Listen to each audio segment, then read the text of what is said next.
Welcome to this week's Confessions of a Fitness Instructor. I'm your host, Andra Anderson, and just recently celebrated year 14, or the start of year 15, as a group fitness instructor.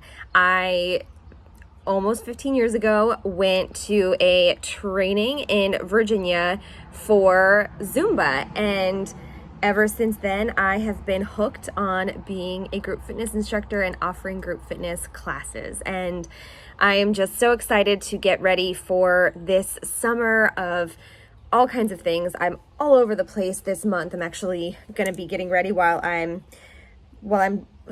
doing this video for you, or doing this podcast.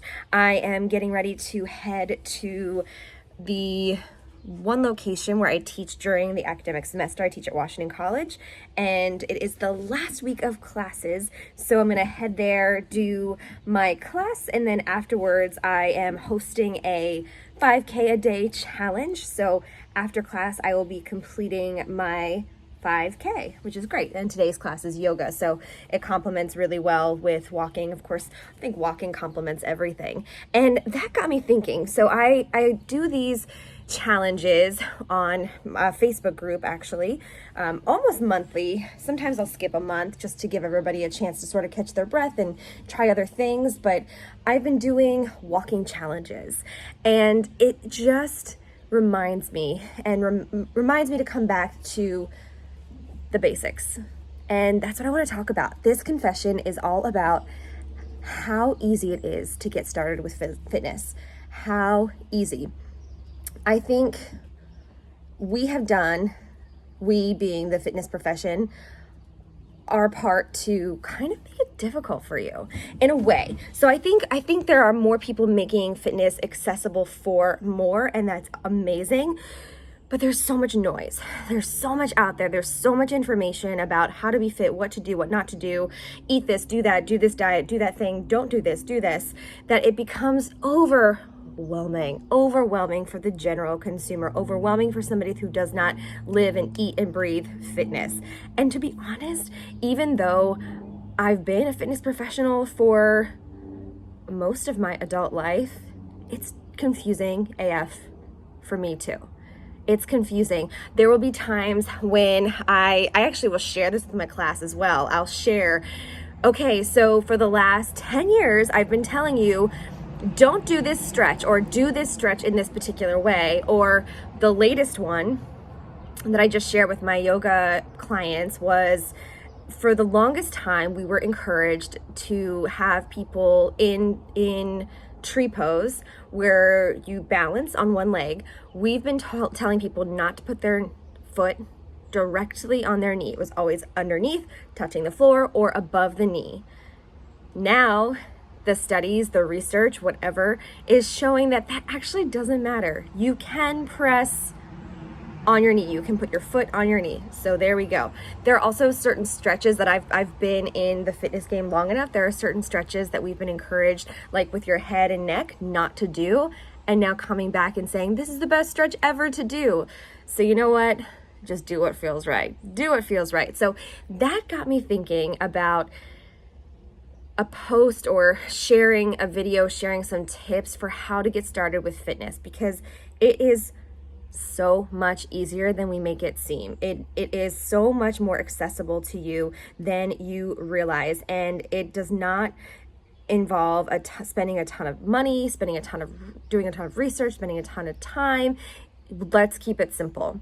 So I have 5 tips for getting started with fitness on the simple route, just getting it going. You're already doing the right thing by watching or listening to this podcast. It means that you care about your wellness and your health, to be surrounding yourself by other people who also enjoy those things. You want to align yourself and be in the place where the people are doing the things that you want to do. So that's one of mine, actually. We'll start there. Enlist help. Help could be following people on Instagram or Facebook and seeing, what are you doing? And again, I know that can start to feel sort of confusing because everybody's going to have a different idea of what the correct way to do things is. But once you start getting yourself, aligning yourself with others who do similar things or others who have the things that you want to do, you're going to be in a better place. You're consuming that information, you're going to start absorbing that information, and pretty soon you're going to act just like that. So enlist help by finding people to follow who have similar values or who are doing the things that you would like to do on Instagram, on Facebook, and then enlist help close by. There's nothing quite like having somebody in person or somebody who's very easily accessible through phone or through video calls to be with you. Maybe you have the means to hire a personal trainer, or maybe your work pays for wellness sessions. Go do those things. Enlist help. Maybe you just find a workout buddy to meet you and walk around after work or before work or during lunch. Enlist help. I promise, having tried it myself, you cannot do this alone. You need a community of people, whether it is a virtual community or an in-person community. You need a community of people to help you. I promise. That's number one. Enlist help. Align yourself with those who are already doing the things that you hope to achieve. Number two, and this I feel like shows up in every single thing that I do, set a goal. Maybe you want to complete a 5K. Maybe you want to walk 20 minutes every single day. Maybe you are looking for doing a certain time for your runs or your walks, or maybe you are hoping to swim laps. Whatever it is, you have to set a goal. You have to set a goal in order to achieve something. You can't achieve something without a goal. It's kind of the whole point of the achievement, is that I set out to have this goal, to conquer this goal, and here it is. So you have to have a goal, set a goal. And again, if you need help, go back to number one, align yourself with other people who are absolutely setting goals. One thing at a time. This next one, so that's number three. One thing at a time. You can get overwhelmed thinking about all of the things you are, quote, supposed to be doing. I encourage people, and sometimes for the right clients, I get good feedback. For the wrong clients, they hate this method.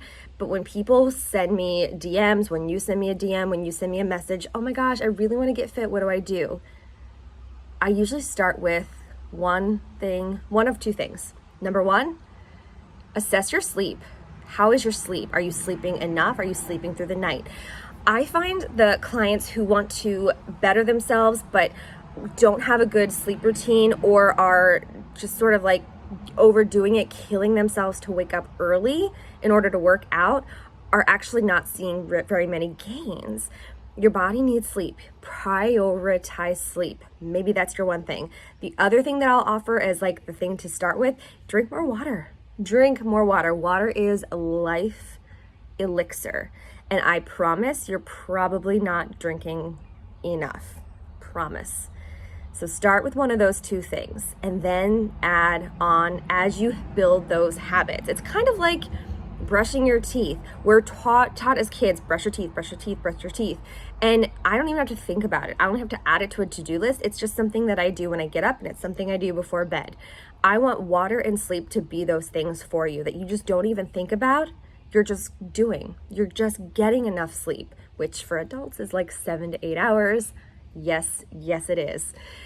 You might not think I can power through with 5 hours of sleep. Okay, maybe for a little while, but after a amount of time, you're gonna be a zombie, and you're not gonna be as effective as you could be, and you're not gonna see gains in the gym, and you're not gonna be able to take care of yourself on 5 hours of sleep. So think about that.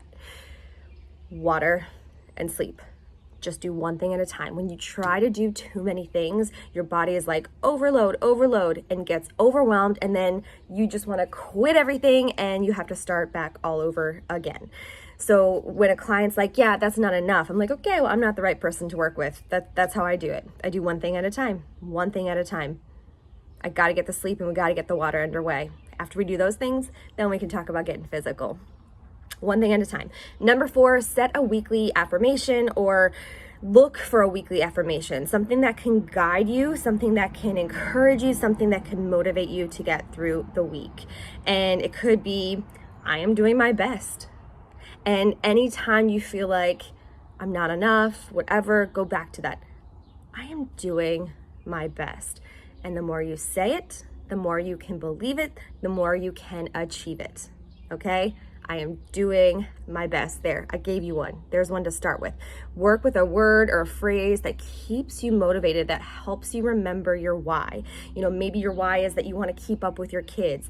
Maybe your why is that you want to be strong and be able to move and have functional movement throughout the day. Maybe your why is that you want to be a better version of yourself. Find an affirmation or a phrase or a word that brings you back to that reason, that brings you back to that why. And this last one, all right, so those were 4. Enlist help, define your goal, take one thing at a time, create a weekly or a daily affirmation that you can repeat to yourself to remember your why. And this last tip is, once you define your goal, I need you to do it every single day for 3 weeks. Every single day. Don't care if it's raining. Don't care what's happening. Every single day for 3 weeks. Change happens when you change your daily life. Change happens through daily habits. You make change when you do something daily. Now, do I mean go work out 60 minutes in the gym every day? No. Something little. Maybe it's drinking more water. Maybe it is increasing your protein. Maybe it is getting an extra 15 minutes of sleep. 15 minutes.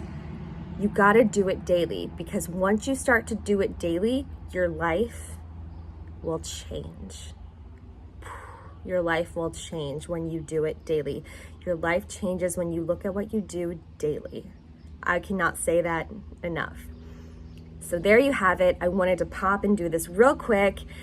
How to get started with fitness, how to kind of cut through all of the noise and the clutter and everything that is surrounding you, especially where I live, the weather is getting warmer, so people are thinking more about movement, thinking more about their physical bodies, thinking more about being outside and enjoying the weather. And I always get questions at this time, like about personal training and things like that. And these are my basics. So I am not the right trainer for you if you don't do sleep and water first. We do sleep and water first. We start there and we move on. So there you go. How to get started with fitness. Keep it simple, one thing at a time. Enlist help, daily affirmation, water, sleep, repeat. All right, go forth and conquer. And if you are looking for somebody to keep you accountable, if you're looking for somebody to share your goals with, hit me up. I would love to know what you're working on. I would love to know how I can best help you. And if I'm not the right person for the job, I am happy to refer you to somebody else. I have a good network of really awesome trainers that I am happy to share with you. All right, take care of yourself and let's go get started or get reignited with our fitness. Bye.